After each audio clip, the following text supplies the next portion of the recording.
ចឹងព្រះអង្គក៏មុនទៅហែហោមដោយវិខោសង្ឃស្ដេចចរិតទៅកាន់នគរឈ្មោះផតយៈនគរផតយៈពីសាវត្ថីដល់ផតយៈនគរនៅក្នុងព្រៃមួយឈ្មោះជាតិយាវ័នជាតិយានេះគេថាជាតិយាវ័នហូតព្រះអង្គគង់ចាំភាសានៅនឹងព្រៃជាតិយាវ័នហ្នឹងអស់3ខែព្រះអង្គគង់នៅនឹងដើម្បីរងចាំការចាស់ខ្លានៃបញ្ញាញាណរបស់ផតជីកុមារទៅចាំបញ្ញាញាណឲ្យគ្រប់គ្រាន់បានព្រះអង្គសម្ដែងពធចាស់ខ្លានឹងនៅលើពេលវេលាដែរណាដូចយើងបតុងផ្លែឈើអញ្ចឹងត្រូវរងចាំពេលវេលាដើម្បីឲ្យទុំគ្រប់គ្រាន់យើងបេះទាំងខ្ចីនឹងវាអត់ទុំចឹងវាមានពេលវេលាស្អីទាំងអស់មានពេលវេលាគ្រប់គ្រាន់ទៅកើតឡើងចឹងតែខ្វះបន្តិចក៏បានដែរដូច1ម៉ោង59នាទីគ្រប់1ម៉ោងហ្នឹងអត់ទេខ្វះប្រមាណខ្វះតែ1នាទីទៀតចឹងបើមិនគ្រប់គឺខ្វះណាគឺមិនអាចថាជា1ម៉ោងបានទេចឹងព្រះអង្គគង់ចាំភាសានៅផតយៈនគរហ្នឹងអស់3ខែនិយាយអំពីផតជីកុមារមានយុធធំផតជីកុមារនឹងមានយុធធំជាបុត្ររបស់សេដ្ឋីនៅនឹងនគរនឹងឯងសេដ្ឋីនេះឈ្មោះផតយៈសេដ្ឋីគេហៅសេដ្ឋីផតយៈមានទ្រព្យសម្បត្តិ80កោដរដូវទាំង3ហើយផតជីកុមារហ្នឹងនៅក្នុងប្រាសាទមួយហ្នឹង4ខែកន្លែងមួយកន្លែងហ្នឹង4ខែមួយកន្លែងហ្នឹង4ខែក្នុងការដែលនៅក្នុងប្រាសាទមួយហើយក៏ហែហោមដល់ស្រីរបាំងទៅកាន់ប្រាសាទមួយផ្សេងទៀតដោយយុធធំថ្ងៃដូរប្រាសាទហ្នឹងគឺបុណ្យធំគឺក្រែងមហាជនផ្អើលគាត់តែផតជីដូរប្រាសាទកន្លែងនៅហ្នឹងក៏ផ្អើលដែរហែហោមដឹងតន្ត្រីគេប្រមាណវងដឹងអ្នករំនឹងប្រមាណអ្នកចឹងទៅអ្នកនគរផ្អើលគ្នាដឹងថាដល់ថ្ងៃដែលផតជីកុមារនឹងដូរបន្ទប់ដូរប្រាសាទហ្នឹងណានាំគ្នាទៅមើលហើយគេមានកន្លែងខ្លះហ្នឹងមើលមិនឃើញនាំគ្នាយកអីតកល់ជើងធ្វើតក់ធ្វើតាំងធ្វើក្រែឡើងលើក្រែមើលអីទៅឡើងលើរទេះមើលអីចឹងទៅមើលការដូរប្រាសាទដូរកន្លែងនៅហ្នឹងក៏ផ្អើលគេផ្អើលឯងហ្នឹងហើយព្រះអង្គគង់ចាំភាសានៅផតយៈនគរ3ខែហើយចេញភាសាព្រះអង្គក៏ត្រាស់លាអ្នកនគរថាតថាគតនឹងទៅហើយសម្រាប់ពរលាហើយបានអ្នកនគរនឹងក៏ក្រាបអង្គមទូលព្រះអង្គទូលនិមន្តព្រះអង្គថាបបិទ្ធព្រះអង្គដ៏ចម្រើនចាំថ្ងៃស្អែកសិនទៅព្រះអង្គចាំខ្ញុំព្រះអង្គចាំព្រះអង្គនិមន្តទៅចាំខ្ញុំព្រះអង្គនឹងចាត់ចែងនៅមហាទានដើម្បីភិក្ខុសង្ឃមានព្រះពុទ្ធជាប្រធានសូមឲ្យព្រះអង្គនៅមួយថ្ងៃទៀតទៅចាំស្អែកសូមព្រះអង្គយាងទៅចឹងព្រះអង្គក៏ទទួលការនិមន្ត អ្នកស្រុកគេធ្វើបណ្ឌុបធ្វើរោងធ្វើអីធំមកបីនឹងថ្វាយនៅមហាទានកណ្ដាលនគរចាត់ចែងអាសនៈក្រាបទូលផតកាព្រះអង្គចឹងតែបនដងមនុស្សច្រើននៅស្រុកឥណ្ឌាសម័យមុនក៏មនុស្សច្រើនសម័យឥឡូវក៏ច្រើន1300 1400លានដែរយើងមិនដឹងបានប្រមាណភាគរយគេតិចនៅច្រើនណាស់នៅឥណ្ឌាហ្នឹងអញ្ចឹងព្រះអង្គក៏គេរតនីថ្ងៃស្អែកឡើងទៅព្រះអង្គក៏ចោមរោមដោយភិក្ខុសង្ឃស្ដេចយាងទៅកាន់រោងមណ្ឌពនឹងឯងមនុស្សទាំងឡាយក៏ថ្វាយមហាទានក៏គ្រប់ក៏គ្រឿងពេញនគរព្រះអង្គធ្វើផតកិច្ចស្រេចហើយក៏ផ្ដើមអនុមោទនាដោយព្រះសូរសៀងដ៏ពិរោះគណៈនោះនិយាយអំពីផតជីវិញត្រូវដល់ថ្ងៃដូរប្រាសាទថ្ងៃគេថ្វាយមហាទានហ្នឹងគឺជាថ្ងៃដែលខ្លួនឯងត្រូវដូរប្រាសាទដែរសពដងគេមកមើលឯងដូរប្រាសាទចឹងថ្ងៃហ្នឹងវាក៏ស្ងាត់មនុស្សម្លេះមានតែបរិវាររបស់ខ្លួនឯងអ្នកស្រុកហ្នឹងបាត់ទៅណាអស់ហើយចឹងស្លាប់តែឃើញគេមកចឹងក៏សួរមនុស្សទាំងឡាយតែថ្ងៃដតីការដែលពួកយើងចេញពីប្រាសាទមួយទៅកាន់ប្រាសាទមួយអ្នកនគរគេភ្ញាក់ផ្អើលណាស់នាំគ្នាចងចាក់តម្រួតលើចាក់ចងក្រែតម្រួតលើក្រែប៉ុន្តែថ្ងៃនេះក្រៅអំពីមនុស្សទាំងឡាយរបស់យើងអត់មានអ្នកដតីមកសោះហេតុអីទៅណោះសួរបរិវារបានពួកបរិវារនឹងថាបបិទ្ធលោកម្ចាស់ព្រះសម្មាសម្ពុទ្ធជាម្ចាស់ស្ដេចអាស្រ័យនៅផតយនគរនេះឯងទ្រង់គង់នៅក្នុងនគរនេះអស់3ខែមកហើយថ្ងៃនេះព្រះអង្គស្ដេចយាងចេញទៅវិញហើយព្រះអង្គក៏ទ្រង់ធ្វើនៅផតកិច្ចស្រេចហើយសម្ដែងធម៌ដល់មហាជនអ្នកនគរទាំងអស់នោះក៏នាំគ្នាទៅស្ដាប់ធម្មកថារបស់ព្រះសម្មាសម្ពុទ្ធផតជីកុមារក៏បានពោលថាបើអញ្ចឹងអ្នកទាំងឡាយចូលមកសំបីខ្ញុំក៏មិនទៅស្ដាប់ធម៌ជាមួយនឹងគេដែរយើងទៅស្ដាប់ដែរអញ្ចឹងទៅក៏ប្រដាប់ដោយអភរណៈទាំងពួងចូលទៅដោយបរិវារធំទៅនេះច្រើនណាស់ទៅដល់ក្រោយគេឈរស្ដាប់នៅខាងចុងបរិស័ទនៅខាងក្រោយបរិស័ទស្ដាប់ធម៌ព្រះសម្មាសម្ពុទ្ធស្ដាប់ទៅបរោះឡើងអស់កិលេសទៅនឹងឈរស្ដាប់ហ្នឹងអត់បានគួយអីស្រួលបួលផងទេឈរស្ដាប់ញ៉ាំងអាសវៈកិលេសឲ្យអស់បានទៅជាព្រះអរហន្តទៅព្រះអរហន្តនឹងនៅជាកុហកហ្នឹងព្រះអង្គសុខចិត្តទៅចាំភាសា3ខែដើម្បីទៅប្រោផតជីម្នាក់ហ្នឹងសុខចិត្តទៅចឹងបានគេសួរថាហេតុអីបានព្រះអង្គគង់នៅវត្តចេតពុនច្រើនម្ល៉េះវត្តបពិរាមនៅសាវត្ថីច្រើនម្ល៉េះបានថាហេតុអីបានព្រះអង្គគង់នៅហ្នឹងព្រះអង្គអាស្រ័យបរិជាធំឬអាស្រ័យមហាសិទ្ធិមេដានាថាបិណ្ឌឬក៏នាងវិសាខាឬក៏អាស្រ័យអីព្រះអង្គគង់នៅសាវត្ថីញឹកញាប់អាស្រ័យអ្នកដែលមានឧបនិស្ស័យនឹងត្រូវបានសម្រេចមគ្គផលនៅសាវត្ថីនឹងច្រើនវាមិនមែនព្រោះអាស្រ័យលៀបសក្ការៈនឹងទេ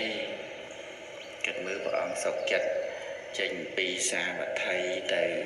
ផតយនគរដើម្បីផតជីនេះ សត្វណាដែលមានឧបនិស្ស័យទោះបីចិត្តឆ្ងាយយ៉ាងណាព្រះអង្គត្រូវតែយាងទៅព្រោះវត្ថុបំណងរបស់ព្រះអង្គ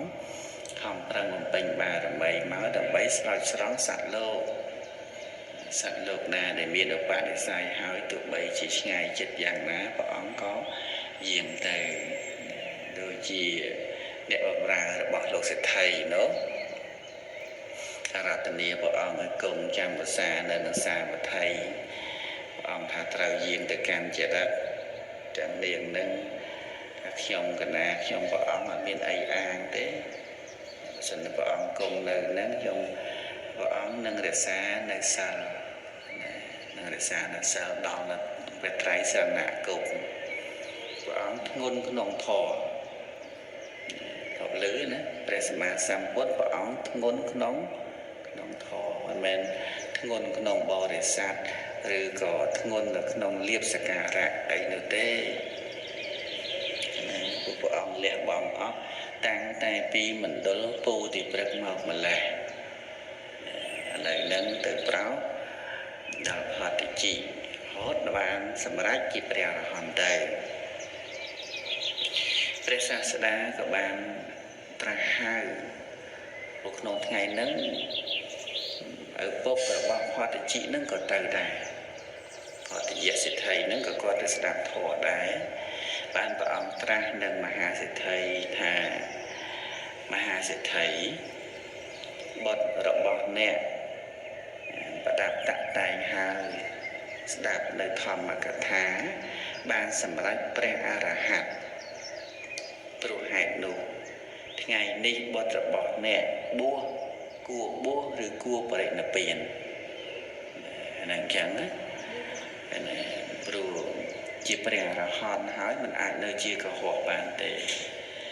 បាននៅជាកុហកនឹងបរិនិព្វានយ៉ាងយូរ7ថ្ងៃហ្នឹងបរិនិព្វានហើយដោយព្រះបាទសទ្ធោទនៈនោះមិនជាព្រះអរហន្តដែរអត់បួសណាដល់អត់បួសក៏បរិនិព្វានទៅអញ្ចឹងផតជីហ្នឹងបើបួសអាចបន្តជីវិតតទៅទៀតបើមិនបួសត្រូវបរិនិព្វានហេតុអីប្រគុណនៃព្រះនិព្វាននេះធ្ងន់ណាស់ក្រហមធម្មតាត្រូវត្រង់មិនបានទេត្រូវតែអាស្រ័យនៅសិលអាស្រ័យនៅគុណធម៌យ៉ាងហោចណាស់ក៏ជាសាមណេរឬក៏ជាភិក្ខុចឹងតែមិនអាចនៅជាកុហកដើម្បីនឹងត្រង់ភាពជាព្រះអរហន្តនោះឡើយអញ្ចឹងទៅក៏សេដ្ឋីនឹងក៏បានក្រាបទូលថាបបិទ្ធព្រះអង្គដ៏ចម្រើនកិច្ចបរិនិព្វាននៃបុត្ររបស់ខ្ញុំព្រះអង្គរមែងមិនមានទេសូមព្រះអង្គឲ្យបុត្ររបស់ខ្ញុំព្រះអង្គបួសចុះហើយបួសហើយសូមទ្រង់នាំបុត្ររបស់ខ្ញុំព្រះអង្គចូលទៅផ្ទះរបស់ខ្ញុំព្រះអង្គក្នុងថ្ងៃស្អែកផងស្អែកទៅផ្ទះផងព្រោះមកហើយមិនបានត្រឡប់ទៅក្នុងភេទជាកុហកអីទៀតទេបានព្រះអង្គក៏ទ្រង់និមន្តទទួលហើយក៏ឲ្យគេនាំទៅកាន់វិហារឲ្យបព្វជិឧបសម្បទាទៅមេដាបិតារបស់ផតជីនឹងក៏ធ្វើមហាសក្ការៈ7ថ្ងៃបូជាគុណព្រះអរហន្តមានព្រះសម្មាសម្ពុទ្ធជាដើម7ថ្ងៃព្រះអង្គគង់នៅទីនោះអស់7ថ្ងៃក៏បាននាំផតជីនឹងត្រាច់ទៅកាន់ចរិតរហូតដល់ទៅកោដេក្រៀមអ្នកស្រុកកោដេក្រៀមក៏បានថ្វាយមហាទានចំពោះភិក្ខុសង្ឃមានព្រះពុទ្ធជាប្រធានក្នុងវេលាស្រេចផតកិច្ចព្រះបរមសាស្តាព្រះអង្គក៏ធ្វើអនុមោទនាក្នុងវេលាដែលទ្រង់ធ្វើអនុមោទនានោះក៏ល្បត់អ្នកទៅក្រៅស្រុកក៏គិតថាក្នុងពេលដែលព្រះសាស្តាស្ដេចយាងមកម្ណោះអញនឹងក្រោកឡើងដូច្នេះហើយក៏អង្គុយចូលឈានក្រោមដើមឈើមួយដើមចិត្តឆ្នេរស្ទឹងគង្គី chị nắng lâu từ cái sọc vì lúc chán hào ý lúc ở nơi đẹp kỳ tí lúc ta các bài một tầng ấy lúc ta cầu đàm chờ mùi chết nâng tầng chứ này tầng cùng kỳ nó lúc cho nì đột xa mạc bạn cho chiên cười xa mạc thì tại cầu đàm chờ chẳng tay hay lúc ở thật thán một nâng cho chiên nó lúc ở thật thán hà về đẹp đẹp xa mạc xăm bột một bề ná xong ở dưới tranh bị chiên mình chẳng tới lúc cười thơm mông ấp đằng là na là đây máu là ông na mình máu con mình đằng đài với pi và thề đã trái luôn môn máu họ thì chị nâng lúc ở cầu thì hút cho mà bạn ấy mệt đằng họ đòn tập để mà xăm bút vào ông riêng máu bạn cầu là và thật thán đời nhiệt nhũ miền chân anh nâng ngư màu bầy là chẳng tới đó và ông riêng máu có chân vì mà bạn đang hạ cầu là cầu ông chẳng tới vì không tương lái khăn lộ thì họ thì chị này từng bộ sọ sân bay cà bà kê để ra đôi nhẹ bùa muôn nha rồi nhẹ bùa dùng chẳng sân bay khơi bật thê ra mà ha thê thì muôn máu ớt miên cao phải sọ mà nông ca nọ họ là dây đài lộ dây đường lộ chân tới dây chung cái nơi một tầng này chuôn về bên nâng nhà sơ cao để kiềm nâng thì nó nghĩa cho tụ thông mình tụ thông nâng tầng nâng đây và đó xa xa đá và ông có và tháp cho nơi nóng tụ thông nâng ấy cho lời tụ thông nâng và ông có ta xua cả hang khoa để chỉ cả hang khoa để chỉ và cả bệnh họ chỉ nơi na nhiều sủa nỉa tại cả hàng cha mê ta chẳng về bỏ bất toàn là chúng ta họ chỉ nơi tin đi ai để sẵn đi ai nữa ai bỏ có trong trái tiết hà hệ phật chỉ hệ sạch thân cả nia vén hệ rủ rủ hà mà nay phật chỉ cho là tốt chỉ mùi thật hà cột phật chỉ nó ngồi chỉ tu cho mình bỏ thế đã có học tới để hòn thì họ đã chỉ từng bố ở bộ ban sân bay tăng toàn buồn mà lấy về đó họ vẫn để cho lời tốt chỉ mùi nâng presma sản phẩm đang nông ca nó tu có tự đó cả đá stâng cùng kỳ đá stâng nâng ra brom sa đá và tra thà mà niệm họ được chỉ và xa này nè thọp cục crom nông ca đại nè chia bẹp ban mà ha và nia tẹt nốt nơi vậy nà chuyện đó là chúa mà ha và nia tẹt chia chuyện đó mà ha và nia tẹt thấy có ông xua và xa để thọp cục crom vì muốn nô ca để nơi chỉ đách và niệm tha mà ha và nia tẹt nó nơi nà bạn bị khẩu chia và thôi chuẩn nó nhiều bồ ghi phò đã chỉ bè ra hòn chia có hôm nay bè ra hòn mình có đằng mấy bồ nè để ai đằng rừng ấy chứ mà nâng mà này là bè ra hòn này chẳng phò đã chỉ ấy uất giật luôn ai bè ra hòn chẳng thế đấy thật mà thôi chuẩn thì nhẹ nhàng đâu rừng chết chọc thôi chuẩn vậy nè chẳng thấy ព្រះបរមសាស្តាក៏បានត្រាស់ថាមនាផតជីបានដូច្នោះអ្នកចូលកាត់នៅសេចក្តីសង្ស័យរបស់សក្រាមចារីទាំងឡាយចុះកុំឲ្យគេឆ្ងល់ទៀតយើងបានសម្រេចនឹងបានសម្រេចកុំឲ្យគេឆ្ងល់ទៀតបានក្នុងគណៈនោះព្រះថេរៈក៏ថ្វាយបង្គំព្រះអង្គហើយដោយកម្លាំងនៃឫទ្ធិយកមករៀមជើងទៅធ្គាប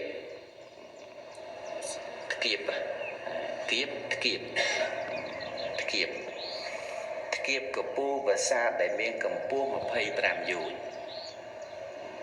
ធ្គាបយកមេយើងឯហ្នឹងគៀបអាហ្នឹងគៀបអាមួយធ្គាបហ្នឹងវាជាស្អីនាមវាជាកិរិយាហើយគៀបអាហ្នឹងក៏ជាកិរិយាដែរពីលើអាកាសយ៉ាងដែរធំណាស់ភាសាធំមែនតើយ៉ាងក្នុងវេលាដែលព្រះថេរៈហោះទៅលើអាកាសចឹងប្រកាសដល់មហាជនដែលឈរនៅខាងក្រោមប្រាសាទហ្នឹងដោយប្រាសាទបែកបាក់ធ្លាក់សង្កត់អីចឹងទៅភ័យតិចធ្លាក់លើងាប់អញហើយធំណាស់ទៅស្រង់ប្រាសាទហ្នឹងលេចចូលក្នុងទឹកហ្នឹងឯងព្រះថេរៈក៏លើកប្រាសាទឡើងកម្ពស់1យោជន៍2យោជន៍3យោជន៍រហូតដល់ទៅ20យោជន៍លើកផុតពីទឹកអញ្ចឹងប្រាសាទនឹងធំផងក្នុងការនោះពួកញាតិទាំងឡាយក្នុងភពមុនពួកញាតិក្នុងភពមុនស្អីគេអ្នកបំរើវិជាតិមុនបរិវារញាតិមិត្តអាមាត្យបងប្អូនតកើតបងប្អូនជីដូនមួយណានៃអីច្រើនហើយនៅណាអ្នកទាំងអស់ហ្នឹងញាតិដែលធ្លាប់នៅជាមួយនឹងព្រះថេរៈអាសជាផតជីនឹងទៅកើតជាត្រីកើតជាដើរកើតជានាគកើតជាកែពស់ផលិតអីហ្នឹងណានៅក្នុងប្រាសាទហ្នឹងឯងញាតិញោមស្រង់អីចេញមកដោយតាំងពីខ្ចៅខ្យងដើរហ្នឹងឯងថាតែពួកញាតិរបស់ផតជីហ្នឹងប្រាសាទអីហ្នឹងជាប់ជំពាក់នៅនឹងឯងរបស់គេសោះណាអញ្ចឹងទៅក៏ធ្លាក់នៅខ្លះនៅក្នុងហ្នឹងប្រកាច់ត្រេតនេះត្រីក្រាញ់ត្រីអីហ្នឹងត្រេតចុះត្រេតឡើងលើប្រាសាទហ្នឹងវាអស់ទឹកក៏ស្រង់ចេញពីទឹកទៅអញ្ចឹងក៏ធ្លាក់មកលបាយចុះមកក្រោមវិញក៏មានដែរពួកត្រីពួកទឹកទាំងអស់ហ្នឹងអញ្ចឹងទៅឡើងទៅជាប់ជាពាក់នឹងប្រាសាទហ្នឹងក៏តកាជាសត្វចឹងទៅព្រះអង្គទតឃើញសត្វទាំងនោះធ្លាក់ហើយធ្លាក់មកលពុយត្រីផងពួកផងដើកផងអីកែផងធ្លាក់មកលូតចូលទឹកវិញណាអញ្ចឹងព្រះអង្គត្រាស់ថាមលាផតជីពួកញាតិរបស់អ្នកដល់នៅស្ដីលំបាកហើយញាតិនឹងលំបាកហើយដាក់ចុះវិញមកអញ្ចឹងព្រះថេរៈស្ដាប់ព្រះពុទ្ធតម្រាស់ហើយក៏លែងប្រាសាទហ្នឹងក៏ត្រឡប់ស្ថិតនៅកន្លែងដើមវិញទៅព្រះអង្គក៏ស្ដេចឡើងមកទន្លេគង្គាឡើងពីផុតពីទន្លេមកវិញមកហ្នឹងហើយដឹងអ្នកជាប់ជំពាក់អីវាទៅហ្នឹងមិនជាប់ជំពាក់ផ្ទះទៅកើតផ្ទះទេណាវាកើតនៅអាហ្នឹងផ្ទះហ្នឹងឯងហ្នឹងឆ្នេរស្ទឹងគង្គានោះឯងព្រះអង្គទ្រង់គង់ប្រថាប់គង់បញ្ចេញនៅព្រះរស្មីលើបបរពុទ្ធាសនៈដែលគេក្រាបថ្វាយដោយព្រះអាទិត្យដ៏ស្រទន់ដូច្នោះឯងព្រះអង្គបញ្ចេញរស្មីឡើងក្រហមដូចជាព្រះអាទិត្យស្រទន់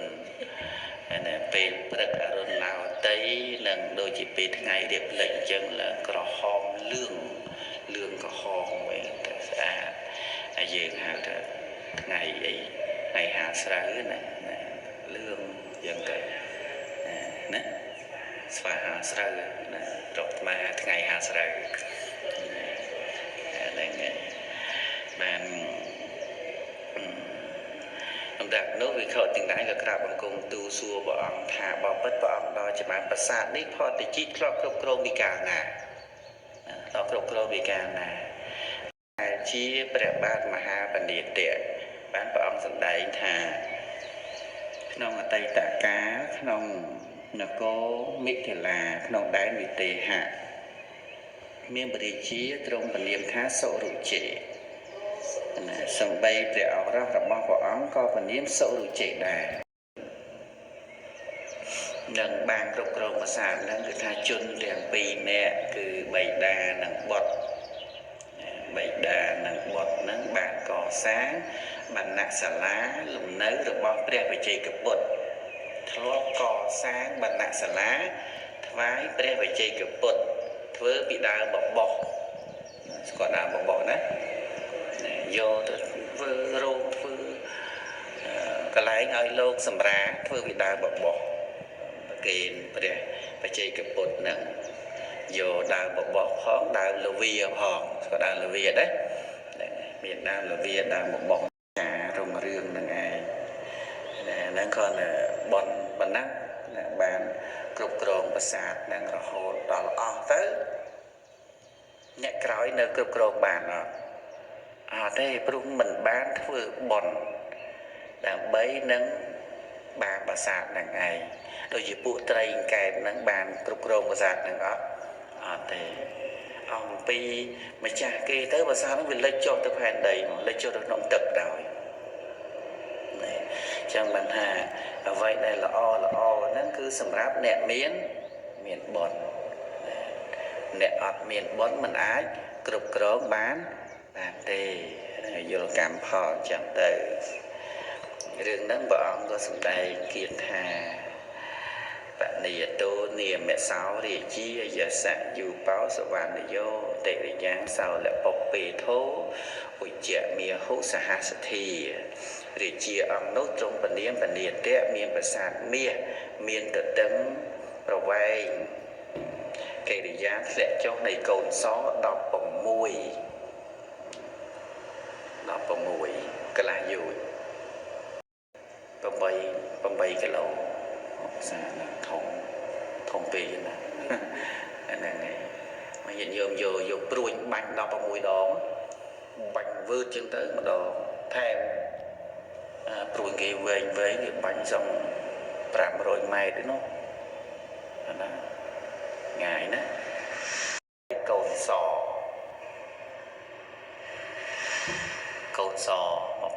ដង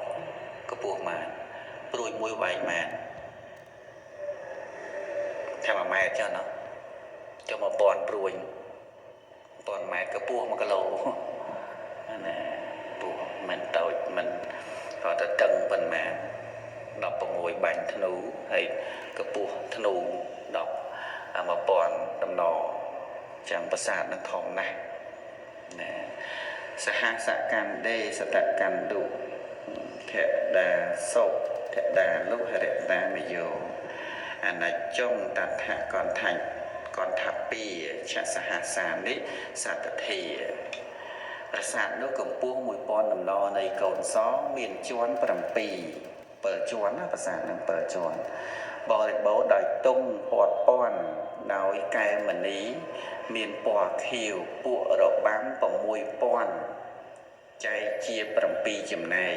បានរំលើប្រាសាទគ្រប់ថ្នាក់6000ចែកនឹង7បាន900នាក់ណាទៀតថាហេវមេតាំងតតិអាសេយធៈភាសៈសិផតិជីសកោអហង្តតិអាសੰវិយវិជ្ជករោតវៈមនីផតិជីអ្នកពោយ៉ាងណាហើយប្រាសាទនោះមានហើយក្នុងការនោះយ៉ាងនោះតថាគតកើតជាប្រអិនជាវិយវិជ្ជរបស់អ្នក